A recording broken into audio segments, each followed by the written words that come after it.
worked in 3D Nigeria and Jos. My boss, as at that time, was a brigadier general. But rather, sorry, I was reporting to a colleague before the brigadier general came. And because nobody was helping me work, I always did my work.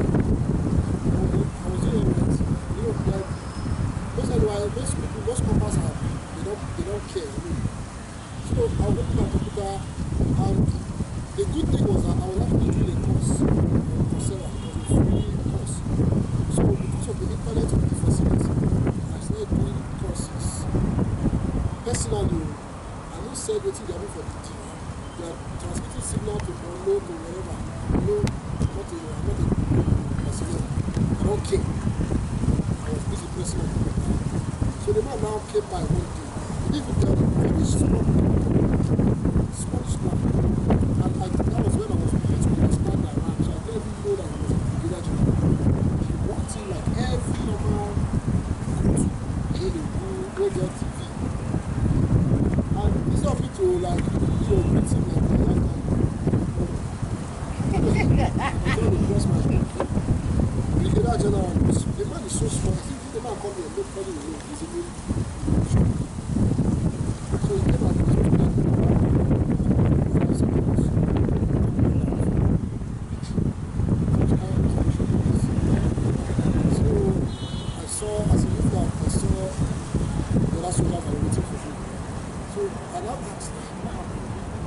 sorry, he asked for me some hours later. So I get to see the copper. So I went to his office. I don't realize that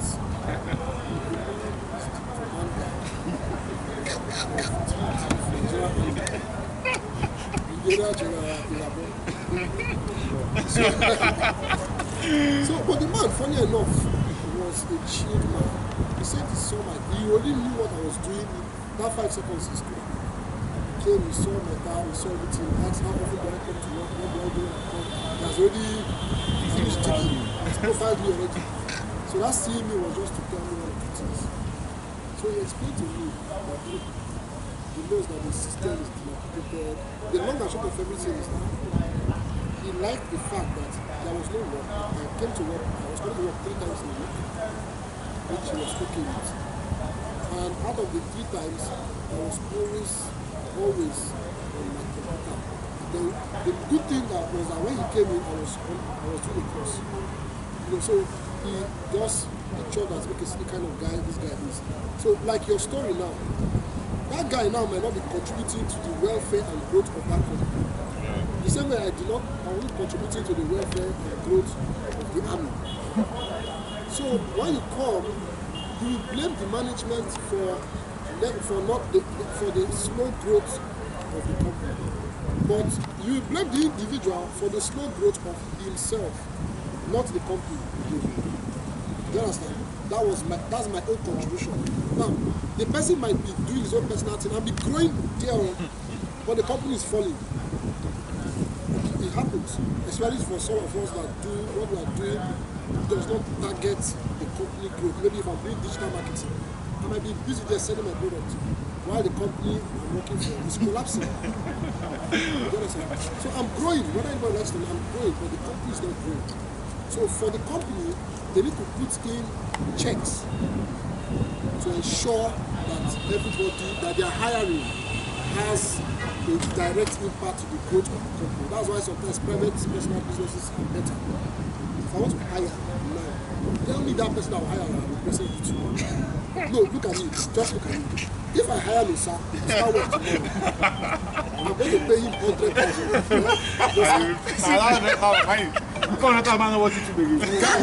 Imagine saying no, sir. I'm paying my office now. Call him, man. That'll be ready from Monday to 12. Guy, not only will I sack him, I'll beat him on the ground. No, but like that's because it's small now. So, but the truth of the matter is, as you grow, but as your company grows, yeah, when you start, you have 1 or 2 or 3 employees, right? You grow. At some point, you have people that you will not he's seeing. Exactly what they You understand? You will not see. I employ How would you make them to walk? I will beat Musa to perform. I will employ them. I will beat him. Now this two They will not beat the rest. It's not their choice to beat the rest to perform. I don't care if I give Musa an occasional job and he's my director. If you like, you should employ everybody and they should watch YouTube. Once this guy is performing, I don't care about it. Choose the beating star. So that's my contribution. But the thing is, that's the mistake you're making here is that you, as the main guy, you don't even know when they employ. You have a part to play, even with the least person that just come. You know, because I think that's the most common thing that happens in many establishments, like the MD or whoever, the CEO, you know, don't have a relationship with the staff. Will just relate only with the top management. Doesn't care who is coming in. But there's always a difference when you watch what's this guy's name? The owner of Virgin Atlantic. There was an incident. There's a story that the guy gave that I think he saw one of his staff sleeping. You've heard something like that, and in my mind I was like, imagine if the guy. And the guy told me, he was like, I know that you worked so hard, you're so tired, maybe you should. Like, you can imagine. You understand? Like,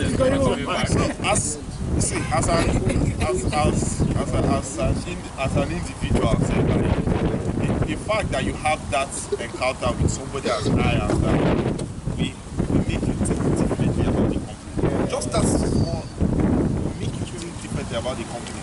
You know, that's about you have as a leader, you have a lot of responsibility. How you act with your subordinates, not as a lot. But I noticed that, especially in Nigeria, nobody cares. If they catch you, you can't sleep, because I say this to you, you can't sleep in your work. If they catch you, you're in trouble. You know. So sometimes, if you ask me that question, I'll say both ways. The question is, who do you blame? The staff or management when people are not, when staffs are not engaged? There's enough blame to go around. I think it's management. The all that we all be blaming people up and it's your fault. It's your fault. The main blame of everything goes down. The root cause is always management. Like I said, I have a similar experience when I first got there. I've been in an environment where this unit now, I came in as a copper. Yeah. No, first as an intern, then secondly as a copper. This is like a software unit. We have just guys coding. And there's just like, apart from me, there's just one other female in the unit. And this unit comprises of like maybe roughly 20 people. When you come in the morning, sit down, open your system, start work. Unless somebody is like literally dying, nobody's going to look at you. Nobody's going to raise his head up from his laptop. People are like coding. Their brain is not there anymore. The only time they will physically stand up is probably when they have to go and pee, or maybe they've gotten to this point of hunger that they can no longer function. Then they stand up. So in a situation like that, I found myself like also facing my laptop when I come in, because who do you want to talk to? Everybody is busy on some projects, trying to meet up on a deadline or something. So you don't have a choice.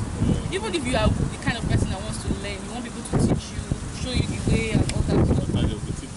They are too busy. It's not personal.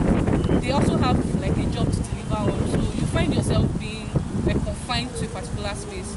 You just have to struggle, because it's struggling. You struggle your way out of that. So that was basically the setting I was in. But then in that same company, you have an arrangement where like the top manager, like the company I work in is owned by Jumia, but there's like an upper management level that handles like the entire operations of the company. Now we have a COO who knows the name of every single staff down to the cleaner in that company. Like he knows everybody by their first name down to the gate man. And then this is like a family setting that we don't even call the gate man. You see somebody that's like a manager in the company referring to the gate man as sir. Good morning, sir. Good afternoon, sir. Hello, sir. Please, sir. Please, sir.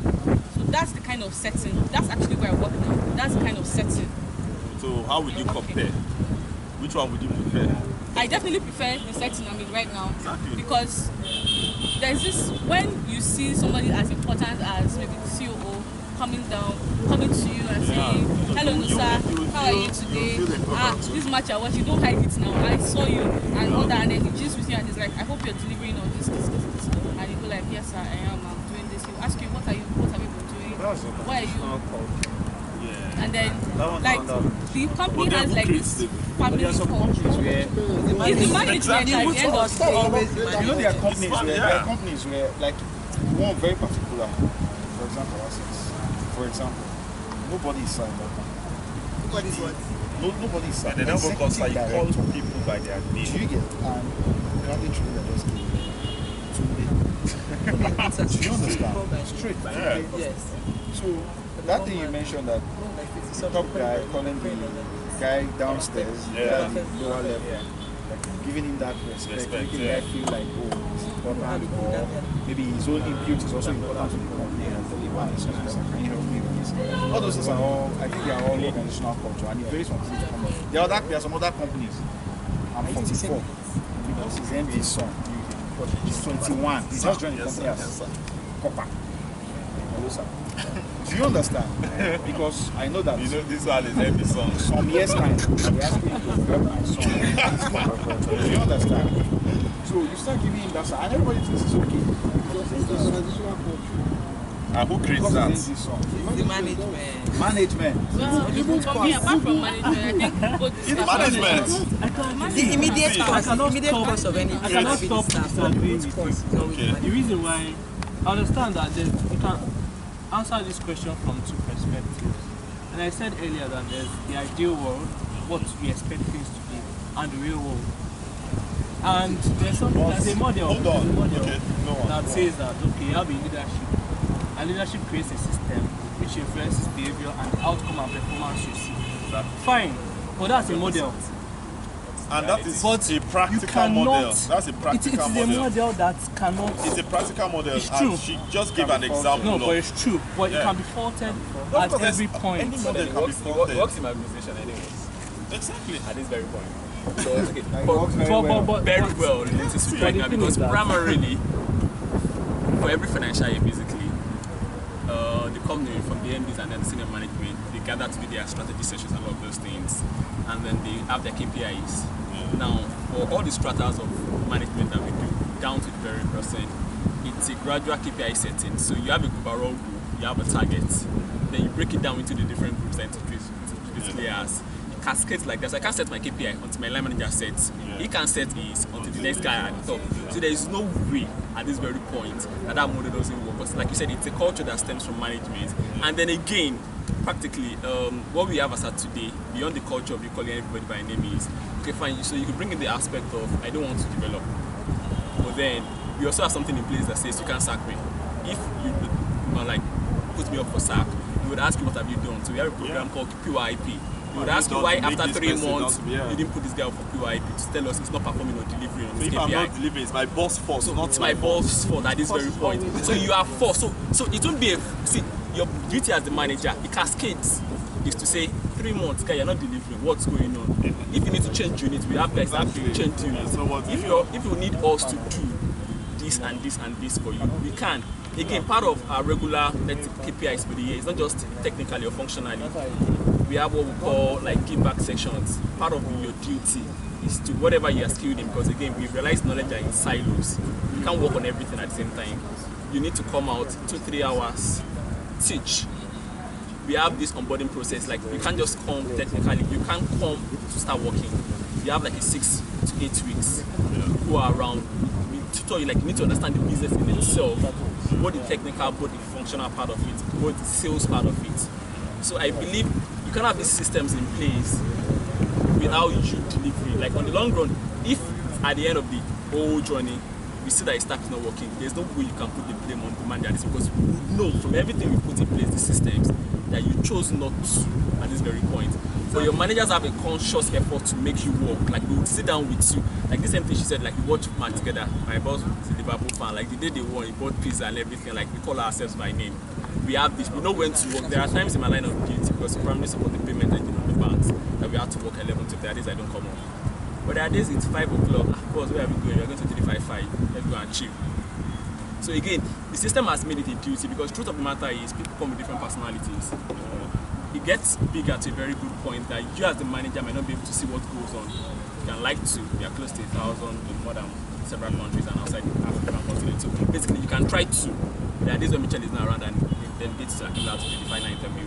But then the culture in place, they have the KPI, like, and we have something called quarterly check-in. So you have an annual KPI, and every 3-4 months you have to sit down with your line manager to say how far, key performance indicators, like basically your targets. Yeah, like, okay, to say, okay, fine, you're a salesperson and we sell cars in this financial year, in this period of time, you must sell 13 cars. How you want to do it? We don't care. You want to go to the club and meet them? We don't care.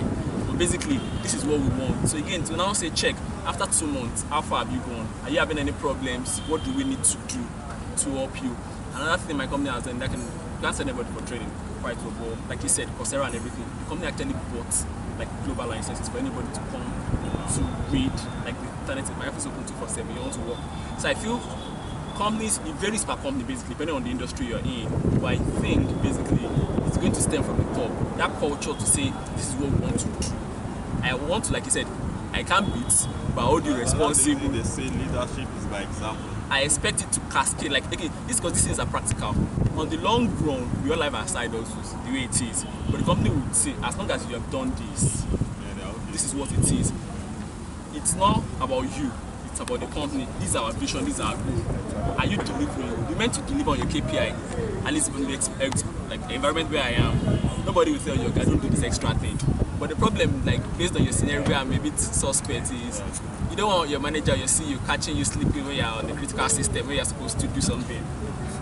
I'll just give an example of what happened. What's it's not even my stories. Because I've been in that scenario before where this whole Canada drain, sort of my team got short and they were struggling handling all the banks in Nigeria and outside.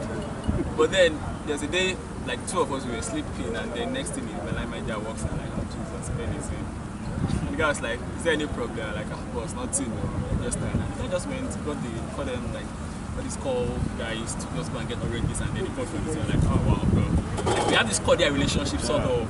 I also acknowledge the fact that, in as much as it's the prevalent thing sort of in our environment, it might not be 100%, but there's a conscious effort to get that spread on the whole company. Like, call everybody by name, and intern can come and tell you, bros, this is what's going on. And we have sessions over time. We also have like a knowledge base whereby everything you do, you try to document. It's part of the appraisal. You must document, because there are days you will leave, Canada calls you, USA calls you, and somebody else needs to tap into that experience. And for a job that is more or less experiential, it's not just about your book knowledge, you gain scenario experience, you need to document those things. Because for the next guy coming, you might know these are company measures that they try to do to make it work. Because the truth of the matter is, if they're all these are there, I can actually ask you as an intern, like, pros are far. Have you checked Confluence? We've got a Confluence, like, or Jira. You've not checked. Why are you disturbing me? It's a different thing if you've checked and then you don't understand. I need to put it through. I'll create time to do that. But not checking at all is a responsibility on your part. But overall, I would say the company or the management, the leadership as a whole, has a plan or has a position, has a responsibility to put things in place to help you out. So for you, where I'm getting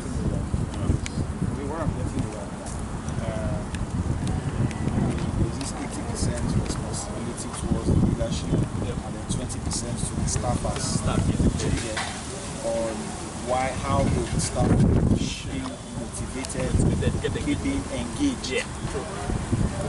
That system is very one-sided. No, okay, because the truth of the matter, you can't. So the truth of the matter is, you come into you know what I feel. You mentioned football. You're watching football. Your manager comes. So you guys are the same, support the same club. And it struck a chord because I was discussing with him. It's like a system where all your players, like real football field, Liverpool, you get to sack to the club because the players are not performing well. for a while, maybe like 6-7 league games, they're losing their joy. You get to sack him. It doesn't change the competence and the skill set of the players on the pitch. It doesn't improve them immediately. And then the fact that you now brought another manager in, maybe yourself now, you get, and then you've won 2 games. You know, it doesn't change the calendar of the whole season. What if the next 2 games are taken by whoever? Okay, so quite true. Do you get?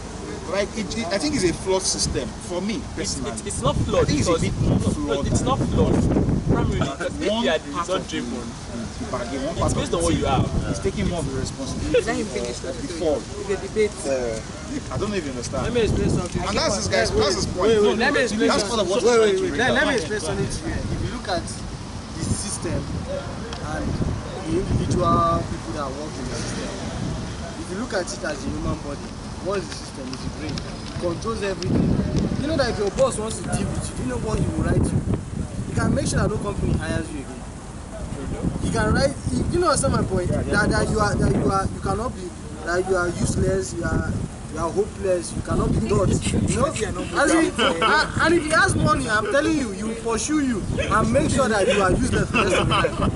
I'm trying to explain something to you, so you get my point. The power he has to make you work is he can go either positive reinforcement or negative reinforcement. His own is positive reinforcement, which is actually the best way to motivate a human being. But I work with the military. Ours is negative reinforcement. We are not hiding it. There is no shame there. I call my boss Oga Sir. I didn't even know his name for like one or 2 weeks. But I got his full name. Oga Sir. That's the name. Oga Sir. And if it's his wife, Oga Madam. So that's a double title. That's the level you bring yourself to when you are working in such a place. You're talking about communication. To me, you can never go wrong. You can never go wrong. Anywhere you are in the world, quote me anywhere. You can never go wrong if you just shut your mouth. True. You can never go wrong. Nobody can fault you. Just come to the office, keep quiet. Wait, let me explain to you. Wait. Let me finish. You understand? I'm getting something here. I never thought You can never go wrong anywhere you are working. If you just come out and you know how to shut your mouth for complete 5 hours. My smell will just shut it.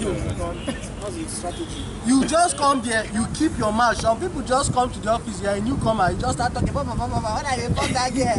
You're already a useless person. You must be very useless. You have brought yourself down. You come to the office, everybody have already known who your girlfriend is within a month. Everybody have known where you are from. Everybody have known that you are Igbo. Everybody have known where you live. Everybody know how much your salary is. You just talk. Nigerians will overshare. I'm telling you, to be honest with you. Even my Oga will come and tell me some personal things about his own relationship. And all I will just do is just, why even telling me this? So now, when you now hear it somewhere, you know to me, this thing is also both ways because we devalue ourselves. Yeah. Have you ever thought in your company if all those nice things they are talking about just work for you? Baba, you know what? The way, see, and there are some other people that are complaining. Have you ever thought of that? That's why I said it's not 100% point blank. It's not 100%. No matter the reinforcement you use, no matter the reinforcement you use, let me explain something. Bring back the question. See, no matter the reinforcement you use, his own company will go further than a system that works on autocracy. They say only 32% of workers were reported as being engaged in their jobs. The majority, which is 50.8% of employees, were reported as not engaged, and the remaining 17.2% were actively disengaged.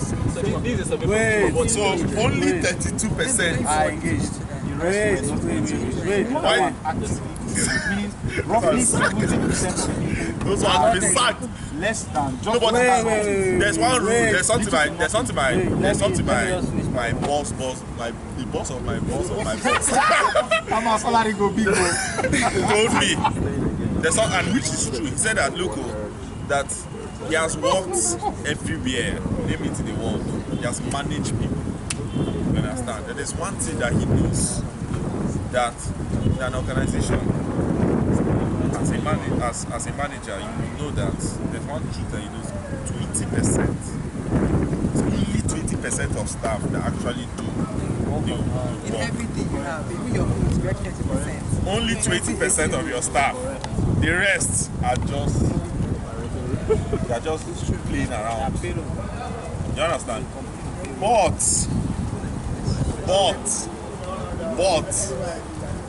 it is a drive from the management all the time to make sure that they cut that 20%, to make sure that more people get engaged. It is a responsibility, you know. But again, like when I started, I say like this thing goes two ways, right? The reason why I say it goes two ways is because people are different. Your kind of person is, I don't care what management do, I have to actively, and I get that, but that is a very good attitude, right? But the truth of the matter is, I own a business, right? There are two ways. It's either I bring somebody in, train you, waste money and train the person and sack the person, because it's true. Do you understand? I could be wasting money doing that, or I could say, look, let me find a way. If I'm lucky, I'll get somebody that don't need me to perform. But what if you get people that are not really interested? Do you just sack them?